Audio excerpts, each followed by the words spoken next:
மதுரையில் கனமழையால் அறுந்து தொங்கிய மின்கம்பியில் சிக்கி மகனின் கண் முன்னேயே தாய் தந்தை மின்சாரம் தாக்கி உயிரிழந்த சோகம் நேரிட்டிருக்கிறது.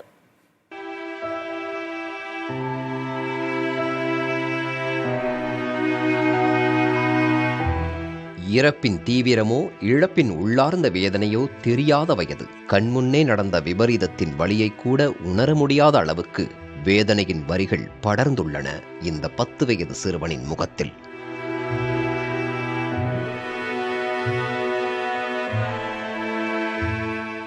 மதுரை மாநகர பகுதியில் கடந்த வெள்ளிக்கிழமை பெய்த கனமழையின் போதுதான் இந்த விபத்து நேரிட்டது. மதுரை மாநகர் டிவிஎஸ் நகர் துரைசாமி சாலை பகுதியைச் சேர்ந்த முருகேசன் பாப்பாத்தி தம்பதி பலசரக்கு கடை நடத்தி வந்தனர்.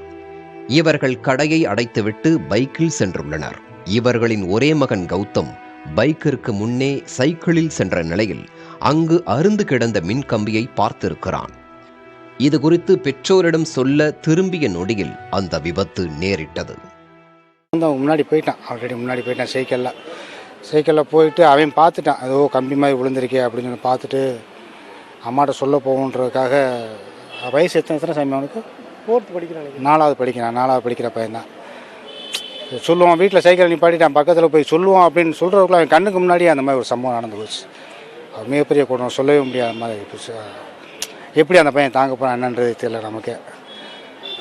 அது அந்த கம்பி விழுந்தது அவன் கவனிச்சிட்டான், அவங்களுடைய கண்ணுக்கு அது படலை. சரி அம்மாவுக்கு முன்னாடி போய் சொல்லிடுவோம் கம்பி கிடக்குன்னு சொல்ல வாயை திறக்கிறப்ப கரெக்டாக அது லாக் ஆகிடுச்சு. லாக் ஆனதில் சம்பவ இடத்துலேயே அவங்க பெண்ணை இறந்துட்டாங்க, அந்த பிள்ளை இறந்துருச்சு. இவருக்கு அந்த சமயத்தில் கொஞ்சம் ஏதோ உயிர் துடிப்பு இந்த மாதிரி இருந்திருக்கு. அப்போ அந்த கம்பியெல்லாம் கட் பண்ணிட்டு எடுத்துகிட்டு போகிறப்ப அவர் இறந்துட்டார். ஏற்கனவே அந்த வழியே சென்றவர்கள் மின்கம்பி அருந்ததை பார்த்த நிலையில் ஓரிருவர் மின் வாரியத்திற்கு தகவல் சொன்னதாகவும் அப்பகுதி மக்கள் தெரிவிக்கிறார்கள். ஆனால் எதிர்பாராத மழையில் எதிர்பாராத விபத்தில் 2 உயிர்கள் பறிபோய்விட்டன. இந்த சம்பவத்தை அடுத்து தாழ்வாகச் செல்லும் மின்கம்பிகளை சரி செய்யவும் பழுதடைந்த மின்கம்பிகளை மாற்றி அமைக்க வேண்டும் என்றும் மின்துறைக்கு மாவட்ட ஆட்சியர் உத்தரவிட்டுள்ளார்.